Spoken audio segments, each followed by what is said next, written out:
The Pacers are rolling. 5 out of 6, taking down the Clippers at home in an awesome, super fun game.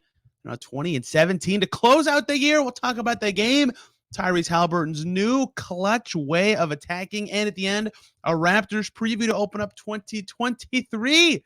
All on today's Locked On Pacers podcast. You are Locked On Pacers, your daily Indiana Pacers podcast. Part of the Locked On Podcast Network, your team every day.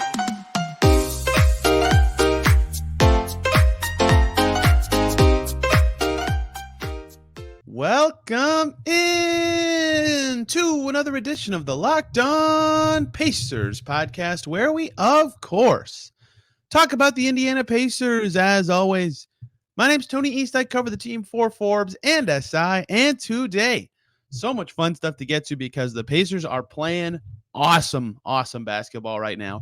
They just took down the Clippers for their 5th win in 6 games, talking all about the game as the Pacers have now won 5 of 6 against Boston, Miami, Atlanta, Cleveland, and the Los Angeles Clippers. What a run of form this team is on. Their only loss coming against probably the worst team they played in that stretch, but still crazy to see the Pacers playing this good. We'll talk about Tyrese Haliburton's clutch play of late because holy cow, another game where he takes over down the stretch. We'll talk about that. And then Raptors preview, Pacers-Raptors tonight in Cambridge. First game of the year. Looking forward to diving into the Raptors, who I still think are better than their record suggests. But we start with Pacers-Clippers. Super fun. And I think, look, this wasn't the story of the game at all, but from a perspective of the Pacers franchise, Paul George on the other side, still getting booed by fans for his way out. Paul George traded for Sabonis and Oladipo. Sabonis traded for Haliburton. There's more involved in all that. You get it. But to see those two guys trading blows down the stretch was so fitting to me for where the two franchises are really, but for the Pacers specifically to see their star of old and potentially and likely their star of new dueling back and forth was fantastic. And the game itself was fantastic. Pacers end up winning by 1. They were up 4 when Paul George hit a buzzer-beating 3, so it wasn't a 1-point game. But it was an awesome basketball game, and the Pacers really played awesome, but it kind of is reflective of why they're playing so well recently, and that's that all of their best players, and really all of their players, sans maybe Chris Duarte, are playing well right now. And they're playing well together. Their units that the Pacers have been playing have been doing well. They're doing well exercising some of their demons on the glass and with slow starts, and combined with good play and better clutch play from Tyrese Haliburton, they look really threatening, right? Early in this game, Buddy Hield, he was the guy, as he has been for all of December. He hit 3 threes in the first quarter to get them off to a great start. He finishes 5 of 12 from the field for 18 points. So they start the game off well because Buddy Hield was great. Then the bench takes over in the second unit, or in the second quarter and the late first quarter, and they do a great job, right? Benedict Mathurin, 10 free throw attempts in this game. He finishes with 15 points. He was huge for them in the fourth quarter as well, but his stretch in the first half was really important for the Pacers to keep their momentum going from a 10-point first quarter lead. He had 11 in the first half. Jalen Smith had 7 points in the first half, right? The second unit in the first half of their last 3 wins really has been as good as they've been all season, which the Pacers have needed that. Given that group hasn't been particularly strong at times this season, that was important. TJ McConnell in this game, 9 points on 4 for 7, 3 assists, right? You get the picture I'm painting that those guys, the Hield and the bench guys, they're obviously important, but them playing their role at a high level makes the Pacers so much better, because then the guys who are night to night so threatening, game plan changing talents, and Hield is that as well, but your Turners, your Haliburtons are really impacting the game in a big way. And so the fact that the Pacers were up 7 at halftime of this game was fascinating, because it's hilarious when we look back on this. At halftime, Miles Turner had 11 points. Tyrese Haliburton had 4 points and 5 assists, right? And those guys end up with fantastic games, which we'll talk about. But that kind of speaks to what the Pacers are doing so well right now. Their first half was dominated by guys who didn't have to do as much in the second half as the Pacers adjusted, which is something they've been so good at this year, these in-game adjustments. And their second half was controlled by other guys. Aaron Nesmith only has 5 first-half points. That's important as well. So Pacers really do a good job in their first half, getting guys to step up when they need it, doing a good job slowing down some of the Clippers guys as well. For example, Ivica Zubac finishes the game with 3 offensive rebounds. He had 2 early, and then the Pacers figured out how to slow him down. And look, I get that if you're a box score watcher, you'll see that Turner had 3 rebounds in this game, but everyone on the team gave Turner credit for what he did with Zubac in this game. He hit him hard. He was physical with him. And even though Turner himself wasn't grabbing the rebounds, he was preventing Zubac from doing so. Other Pacers scooped them up. That was really important. And after 2 early possessions where Zubac was more physical, Turner did a great job stepping up in that way. But the second half is where this game became really fun, really fascinating in a great way to close out the year for the Pacers, because third quarter, the Clippers looked much better. They scored 38 points. Kawhi was rolling. Paul George was starting to heat up a little bit, and it looked like they had a chance to really get back into this. No one on the Pacers could find a groove until the Clippers tried to get greedy, and they went small, right? Kawhi played the whole quarter. Marcus Morris almost plays the whole quarter. Paul George, Reggie Jackson almost play the whole quarter. They hardly play Zubac down the stretch, right? The last 3.5 minutes of this quarter, they went small, and Miles Turner crushed them for it. And that is huge for the Pacers, that they could get away with Turner against a small ball unit, because it can be, not that Turner's not, Turner is definitely a limited perimeter defender. And I thought that the Clippers, who are really good at going small, could expose the Pacers in that way by getting Turner away from the rim defensively and being able to score in bunches. And they scored pretty well for a little bit, but then the Pacers started to slow it down, and Turner himself crushed the smalls on the inside. That was huge in the third quarter. 4 of 6 from the field, got to the foul line 4 times, 13 points in the third quarter for Miles Turner, more than his first half total. That was massive for the Pacers against a strategy that works so well for the Clippers all season, right? They put Nick Batum at center sometimes. That goes very well for them. He specifically was out in this game, but that's been huge for them this season. Instead, they go with Covington at center in the first half. They bring in Terrence Mann at his spot in the second half and roll with Marcus Morris at center for a stretch. Right, that's the type of thing that has crushed the Pacers historically this year, right? Turner has to stretch out away from the rim, or Jalen Smith, or whoever it is, and they can't keep up with the speed and spacing of the other unit. They did a great job of it in this third quarter after surviving a Clipper avalanche, and Miles Turner punished on the other end to keep this game tied. I think that had that stretch gone worse for the Pacers, not only would they, have been trailing going into the fourth, they'd have lost all the momentum in this game. Instead, they go into the fourth tied. And while they didn't play awesome to start the fourth, they did just enough again. This was kind of reminiscent of the Lloyd Pierce coached game that they just had against the Cavs, where they do just enough with their second unit early in the frame to survive until their guys, not that the bench wasn't good, but they've struggled in fourth quarters, to survive until the starters can come back in. And Turner comes in at the 8:46 mark. Haliburton comes in with like 10 minutes to go. And by the way, you talk about the bench in the first half, because they played so well. Haliburton only had like 14 halftime minutes, so they can be more comfortable subbing him in earlier in the fourth quarter. All these good bench moments that I've talked about a lot on the show this week have huge ripple effects on the way that Carlisle is able to run his rotation. So Haliburton's in earlier in the fourth, Turner's in a little earlier in the fourth, and all of a sudden the Pacers start to catch up to this Clipper lead. I think the biggest the Clippers lead got was 5, I think, or 6. I can't remember, with about 5 minutes to go in the game. Yes, 116-110. And from that point on, it was all the Tyrese Haliburton show. He was so special down the stretch, as was Miles Turner in this fourth quarter, getting to the foul line. In the last 5 minutes and 27 seconds, Tyrese Haliburton had 13 points. Like he was so good. He had a crafty layup to put this game away. He was absolutely fantastic to kind of slow down and neutralize what was some Clippers run and momentum at that point. He was finding his teammates. The Clippers literally couldn't stop him. And to that point in the game, before the fourth quarter, Haliburton had 6 total points, right? He finished with 24. He had 18 in the fourth. Brilliant fourth. And then Miles Turner has 10. He gets to the foul line a bunch. Those two guys who I wouldn't say Turner was slowed in the first half. He had double-digit points, but those two guys were so good in the second half, and they took over this game really on both ends in Turner's case and in Haliburton's case offensively. Like the Clippers did a really good job this whole game of not slowing him down, but just making it harder for him to be aggressive and get to his spots until the end of the game. Tyrese Haliburton said on the podium that Chris Duarte said, "Man, you got to take over. You got to do this." And so he said, "Okay," and he did it. He said it was time, and he did it. And it was so impressive to see him control this game, right? Tyrese Haliburton said, "In that fourth, I knew what time it was." It was crazy. And then he also added, "It's a feel thing. It's just feeling what a team needs in that moment. Today, we needed some energy. We needed a boost from me." And he gave it to him. He was brilliant down the stretch. And the Pacers hold off 45 from Paul George, who hit 7 threes. He hit 15 shots. He was fantastic. Kawhi Leonard had 24. He's playing in Indy for the first time since February of 2017. The Clipper Stars had 69 points and 11 assists combined, and the Pacers still hang on to win. And they didn't even shoot that well, right? A lot of these wins Not a lot. Some of these wins for the Pacers that they score in the 130s, they end up shooting ridiculously well from three like they did against Cleveland. In this game, they had a formula that worked. They could get inside and score. They were passing really well. They took care of the ball to a high level. They played a good game plan in this game, and their best players stepped up when it mattered most. And the two guys whose names I barely said who started, Aaron Nesmith and Andrew Nembhard, defended Kawhi Leonard and Paul George all night, and both shot 60% or better from the field. Really impressive game from basically every Pacer who played, except Chris Duarte, who went 0 for 5. I'll probably do a segment on him later this week, trying to fit in right now.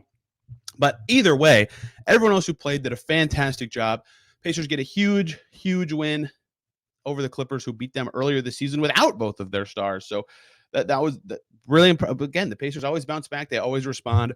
This is the team that they have become, and now they are 20-17 entering the new year. As I speak, I don't know when the Sixers next play.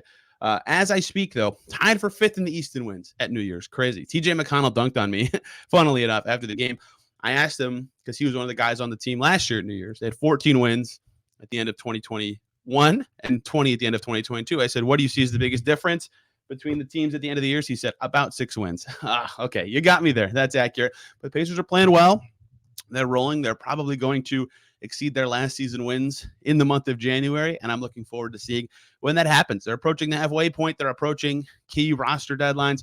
We'll cover that all here on Locked On Pacers. But what we're about to cover has nothing to do with any of that. We're about to cover Tyrese Haliburton's brilliant clutch play in the last, I don't even know, 2 weeks or so since they lost to the Knicks. There's a lot to get to with this. There's layers to this. He's been fantastic. Want to talk about all of it. Before we do that, though, let me talk to you guys about PrizePicks. For example, do you think Luka Doncic right now will score more than 26.5 points in a game? I would say so.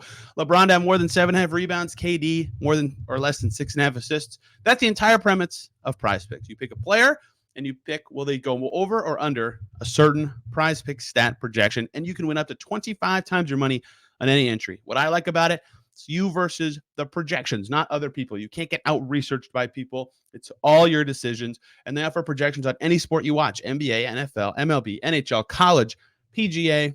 They've got something for everybody. You can make your picks in a minute or less. It's super easy. It's safe. They have fast withdrawals. Over 30 states in Canada you can play.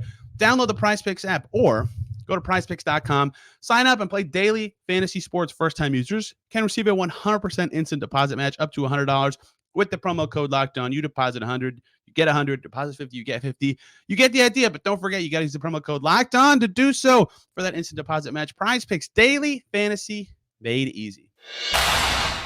Thank you, as always, for making Locked On Pacers your first listen today and every single day. For your second listen, check out Locked On Clips with my man Dime Dropper. Kills it covering that Clippers team in an interesting season they've had. But beating that team healthy is tough to do. Really good win from the Pacers. I had somebody ask me on Twitter, do you think that's their best win of the season? No, I still think in Boston is, but that is up there. That is in the top 2 or 3 wins for the Pacers this season. Pelicans, Clippers, Celtics. Look, the Pacers have now beaten over half of the teams that have won 60% of their games this season. They're just playing good basketball right now. They have established themselves as a quality team with another good win like this.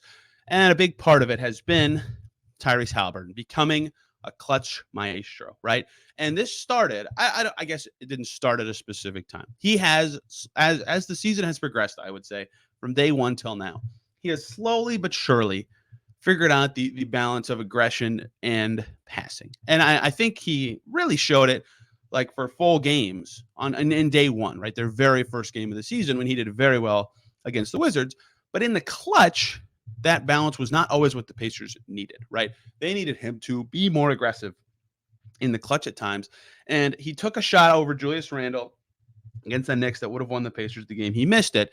But that game, and I guess a couple games before that, when they lost to the Cavs, and I forget the other home game they lost barely in the clutch, you could kind of see him start to realize, oh, I can kind of be myself, get to my spots, be the dude without disrupting what we are on offense. We can still run our, I won't call it random, but that word's been used. Like, we can still run our free-flowing kind of style. I can call the plays. I can dictate the pace. We run fast. I can be the fantastic floor general I've been all season, but still be aggressive and hunt my spots in a way that is productive for us to close games. And that balance is hard to find, right? I asked him about it, or tried to see what his thoughts were on it.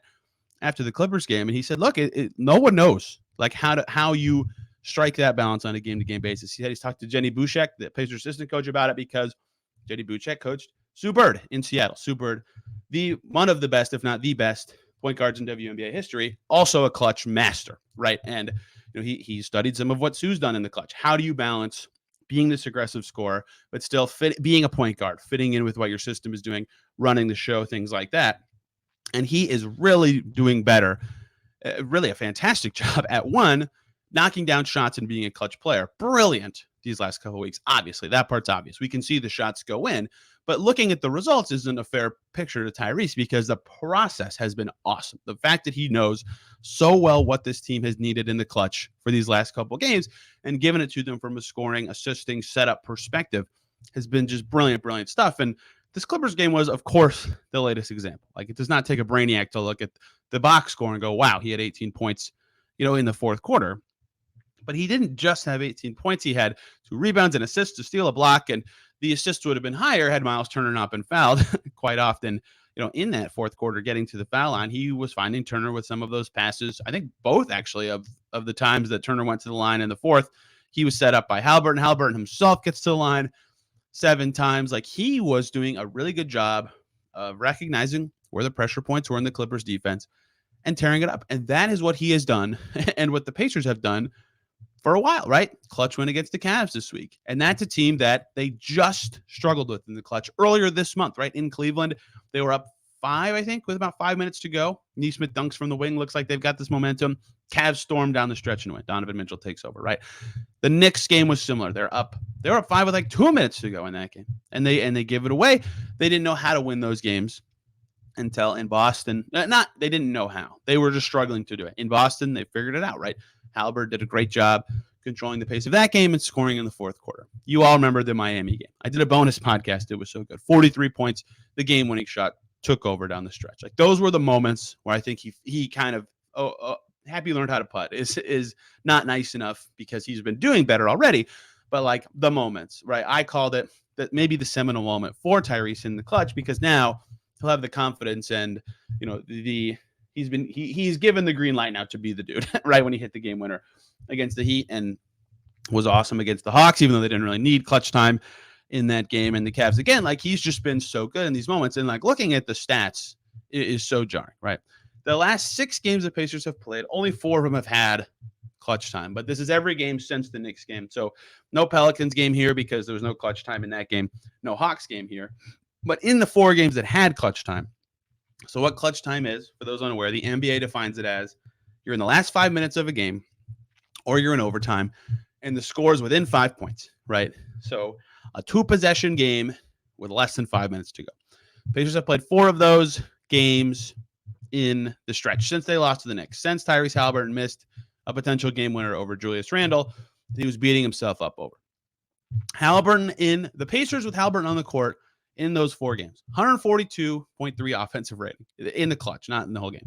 Crazy. 78.3 defensive rating. That's probably a little unsustainable, but that's nuts. 64 net rating, right? They've been bananas, absolutely bananas with him on the court in these 4 games. We're talking about a very small sample size. Let me be very clear about that, but that's insane. And the part that stands out is Tyrese Haliburton stats himself. 83.3% effective field goal percentage, 88% true shooting, 39 usage, right? He is taking over in these games. And his early season stats, again, I don't want to say that they're bad, like 54 true shooting, 45 effective field goal percentage. In the clutch, 54 true shooting, it's pretty good, but the Pacers were not as good, right? And so his usage is the biggest change. Prior to and through that Knicks game where they lost, Tyrese Haliburton's clutch usage was 23%. And now it's 39%. I don't know what the perfect number is, but it definitely is higher than 22%. And I think the Pacers have figured that out, that he needs to be the guy hunting for his shots until they start to double team him or trap him and he can get it to other guys. His numbers have been brilliant in the clutch. He's been playing fantastic and he's figuring out how to be the guy the Pacers need him to be in those moments. And it is a massive change for this Pacers team to have a dude like that, right? Like, a young team is always searching for ways to win tight games. It's hard to win close games. Ask the 2021-22 Pacers about how hard it is to win close games. That team was one of the worst clutch teams ever. That's not a stretch. I wrote a whole story about it because they were so bad at it. Like it was unbelievable how bad that team was at closing games. It's hard to be creative with that roster.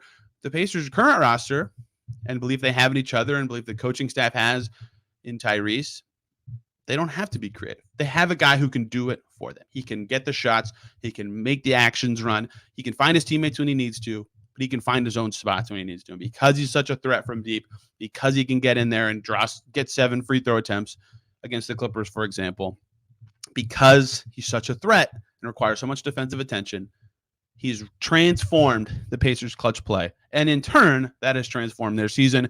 They were under 500 after that Knicks game. They've been awesome ever since. And we'll see how long it can keep rolling because, look, I hate to be a Debbie Downer after that segment, but 88% true shooting in the clutch is pretty unsustainable. I hate to say it, but he has been unbelievably good and deserving of every single bit of praise that you can give him. And like I said, you have to look at the process and the results. And obviously the results have been amazing, but the process has been much better. So even when those percentages drop, the Pacers will be a better team in the clutch than they were earlier because they figured out what they need to do to win in those instances. He's been awesome. The Pacers have been awesome, and they'll look to continue that when they play Toronto tonight, first game of the new calendar year against the Raptors. Something funky always happens at Pacers Raptors. It feels like we'll see what happens in the new year. Let's talk Pacers Raptors, what to watch for, because the Raptors looking a little different this time than they did the first time the Pacers played them. Before we do that, though, let me talk to you guys about one of my favorites here, Built Bar, the best tasting protein bars out there. If you're looking for a delicious treat but don't want all the fat and calories, that's what Built Bar is. That's what it's there for you. We're through the holidays, and if you're like me, your goal might be to eat a little healthier this year. And if you're like me, where you want to eat healthier but don't want to compromise that taste, then man, that is where Built Bar can come in. Zach Pearson was on the show last week, was talking to me about them. Like, not only are they healthy, they're tasty. They're 100% covered in chocolate, so they're super delicious. And you won't even know they're good for you when you're eating them, but they are. What makes them so good? Like I said, real chocolate covering the whole thing. They have a ton of awesome flavors. A churro one, peanut butter brownie. That's my favorite. Coconut almond. That's my girlfriend's favorite. I'm not sure how they do it, but they taste like a candy bar while maintaining amazing macros, right? Only 130 calories, 4 grams of sugar, 17 grams of protein. Great for you. Get your day going, and they're delicious. And you don't need to wait around to get a box, right? We're talking about them for forever. You can get them at your local Walmart or Sam's Club now, right? You don't have to order them from Built.com anymore, but you still should. Head over to your nearest Walmart today and pick them up, or go to Built.com and get them with the flavors that you've always loved. Go check them out today. You can thank me later. That's Built.com, Walmart, or Sam's Club. Thank you, as always, for making Locked On Pacers your first listen today and every single day. Check out Locked On Raptors, of course, for your second listen. Sean Woodley, one of my faves to listen to here in the Locked On Podcast Network, partially because of the Canadian accent, partially because he kills it covering the Raptors, who have had quite a turbulent season. Raptors, a lot of people projected them to be pretty good this year. Internal growth from Scotty Barnes, really good team. Nick Nurse is a good coach. They added Otto Porter, who might be a shooter, but he quietly hasn't played this season, and it's not even quietly. He literally has only played 8 games this entire season. And that's really hurt the Raptors because they need shooting desperately this year. He was their big offseason signing to shoot, and they don't have him. So let's talk about the Raptors. Let's talk about the Pacers, their first game of the year. Should be a fun one. And look, the Raptors have been struggling. I don't want to sugarcoat it. 16-20, not good, even though I think they're better than their record. Like, they have 3 wins. They beat the Lakers on December 7th. They have 3 wins since, right? They have 3 wins in the last 20 or so days, basically. And a lot of them are close losses, right? 1-point loss to the Kings. They have a 3-point loss to the really good Nets team. They had a 3-point loss to Philly, right? They've played a lot of good games. 4-point loss to Orlando. They've played better than their record all season and in that stretch, right? They actually have a positive net rating despite being 16-20, right? Top 20 defense, top 13 offense. Like, they're better than their record, but they still have been struggling and losing games that they should win, to the point that it wasn't a players only meeting because Nick Nurse was involved, but there was some reporting, tweets, whatever, about they had a really, they had a big team meeting before one of their recent games about what they can do better, how they can be better, things like that. An atypical team meeting, how about that? To the point that it was discussed as a team meeting and not just a standard thing. So that I think is the best way to describe the Raptors season is They had to have a team meeting, right? So they're not playing to the standard they expect. They still have good players, though. They're still tough, and they are a disaster matchup on paper for this Pacers team. Project 6'8" or 6'9", as they call it. All these guys on this Raptors team are tall and long and mobile. It's just really tricky to deal with. They have, my goodness, 10 guys who are 6'8" or 6'9". Otto Porter, Precious Achiuwa, Thad Young, Kem Birch, Delano Banton, Juancho Hernan Gomez, Pascal Siakam, Boucher, Scotty Barnes, all in that range, right? The anti-Pacers in terms of height at this stage, and that's what makes them a tricky matchup. But what also makes them a tricky matchup, and something that wasn't the case when the Pacers played the Raptors earlier this season, is they have Pascal Siakam, who, look, I get that the Raptors are 16 and 20 have underwhelmed. Pascal Siakam might be all NBA levels of good this year. He's leading the league in minutes per game, and he has done awesome in them. 48% shooting, 26.5 points per game, 8.3 rebounds, 6.7 assists. The playmaking when I've watched Toronto has been so impressive, like a level above what I've seen from him before. And he's also finishing well from both inside and outside the arc. He is the engine that makes their offense go. His really fast spin move is just unguardable. So that is already, the Pacers are going to have to figure out who's the best guy to put on him. Probably Nesmith, but then you're sacrificing who's Nembhard go on. He's not going to be able to guard Scotty Barnes. So this one is a tricky matchup for the Pacers. The Pacers did well against them early in the season, though. Now, how the Raptors play is also noteworthy, given that the Pacers have struggled rebounding this season. Even though they did a great job, Turner did a great job being physical with Zubac, they actually lost the rebounding battle against the Clippers in that game. Like, it was close enough that it didn't matter. It's not like that influenced anything. The Pacers still took 8 more shots than the Clippers, largely thanks to turnovers. But, they did lose the rebounding battle that game, as they have so often, as they go small and all sorts of issues. I wrote about this, actually, in Forbes Sports, if you want to learn more about the Pacers rebounding issues. Look, the Raptors are a possession game team, and they have to be, right? They are 29th in three-point percentage as a team this year. They're 27th in two-point percentage as a team this year. That's bad. That is very bad. Yet they are 13th in offense. How can that be? That is because they dominate the possession game. First in the NBA in steals per game. They're going to have more possessions than you.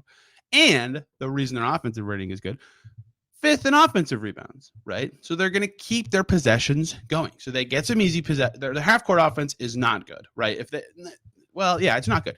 But if they get a steal or if they get a long possession where they can rebound around the basket and then there's chaos or there's an open look right away, they're good. And that is a tricky type of opponent. The Grizzlies were really good at that last year, like the pinnacle of that. And so the Raptors, that is what the Pacers have to be mindful of all game long. They're going to want to crash the glass. They're going to want to steal the ball, right? You have to take care. All your possessions matter a great deal against Toronto. Pacers have to take care of the ball, have to guard it with their life, and get it with their life when it's available in a 50-50 play. Because if you get out possessioned by the Raptors, you will lose, right? That is what they're good at. That is one. They're 8th in the league in field goal attempts, despite not being a fast-paced team, because they do things like get steals and offensive rebounds. So, yeah, they're 28th in pace, but take top 10 in shots per game. Like, that is a very unusual combo, but that's reflective of the way they play. So it's important for the Pacers to take care of the ball. Now, the other thing that's fascinating about the Raptors is they have no shooters, right? That's what they kind of are forced to play this style, especially with Otto Porter out. Like, they have one guy on their roster who's in their regular rotation. I guess 2, but one of them barely shoots. Shooting above 36% from deep. Malachi Flynn on 3 attempts per game is shooting 42%. Kem Birch has made half of his, looks like, 2 3-point attempts this season, so I don't think that counts. They do not have any good shooters. They have a bunch of guys who can be good shooters, like Gary Trent and OG Anunoby can shoot, I would say. Pascal can make them. Fred VanVleet can make them, but they haven't this year. And so that's been a big part of the Raptors' struggles. You still have to guard them. They're good enough. They have the rep to do it, but the fact that they have no shooters, it kind of changes the way you defend them, right? You can sag off a little bit, try to slow down their drives that they try to do so much. They really love to attack the paint, get those paint touches, right? Bjorkgren, when he was the Pacers coach, he's now back with Toronto, paint touches. He said it. It felt like every press conference. It's a big deal to him, and he has a very similar basketball philosophy to Nick Nurse. They love paint touches. They love the way it bends opposing defenses. And they give up a really high effective field goal percentage when they don't turn the ball over, which I think is where the Pacers have to take advantage. Their half-court offense has to be really good, right? 4 factors. Something I talked about with the Pacers early in the season. The Raptors is fascinating, right? They force opponents into the most turnovers in the league, the highest turnover rate. They're pretty good on the glass, and yet they give up a ton of free throws, and they give up the second highest effective field goal percentage, right? They let teams can score on this Toronto team when the game is played a certain way. And so I think if the Pacers don't shoot well, I don't think they have much of a chance given the Raptors style in this game. But if the Pacers shoot fine, 36% or better, I think they can be in this game if they'll follow the generic keys that the Raptors statistical profile suggests you should. Take care of the ball, right? Guard well when the floor shrinks and stop those rim attacks because they're not necessarily the best shooting team because they don't turn it over, right? If you make it hard for them to score, you just have to shoot okay to be able to keep pace with this Toronto team. They have such an interesting roster. Right? I love the idea that they've had. I love being innovative. It hasn't worked in terms of the record, although, again, I think they're much better than their record. Their positive net rating suggests they're better. Their innovative coach suggests they're better. Their talent suggests they're better. And so they're a tough team. I do not think that the fact that they're 16-20 means at all that this will be an easy game for the Pacers. So the keys, again, get those defensive rebounds. Don't let the Raptors have those extra possessions. Take care of the ball. Turnovers have been killer for the Pacers all year. And, of course, stop those drives. Don't let them kick out to open shooters. Make their weakness a weakness in this game. But that's how the Pacers can win to open the year 2023. Fascinating game. I actually really enjoy watching Toronto play despite their struggles just because it's unique and different and something fascinating. Same reason I liked watching Memphis last year. And I am really looking forward to this game, and I hope you all are too. Unfortunately, though, I'm burying myself here 30 minutes in. I will be doing family stuff on Monday, a 100th birthday party in the family, plus some other events going on. So I will not be able to watch the Raptors game live. So Tuesday's show will not be about that game at all. We're going to talk about two important roster deadlines coming up for the Pacers this coming Saturday. Really soon, the Pacers have to make two decisions, one on James Johnson, one on O'Shea Brissett, and one-on-one interview time. Trevelin Queen, Pacers two-way guard, played in 2 games on their road trips, going to chat with me for about 4 minutes. We'll get to hear from him tomorrow. So it's still going to be a really good podcast. I wanted to make it as interesting as possible since I'll be delayed talking about the Pacers game. That said, if there's a big injury, a big moment, a big sequence, of course, I'll try to find time to get something posted on that in a timely manner. Thank you guys a ton for listening today. Hope you had a fun and safe New Year's. We're, of course, coming at you every day in 2023 on the Locked On Podcast Network. Your team every day, available wherever you get podcasts and on YouTube where you can see my face. Thank you guys a ton for listening. Have a great rest of your day. We'll see you tomorrow.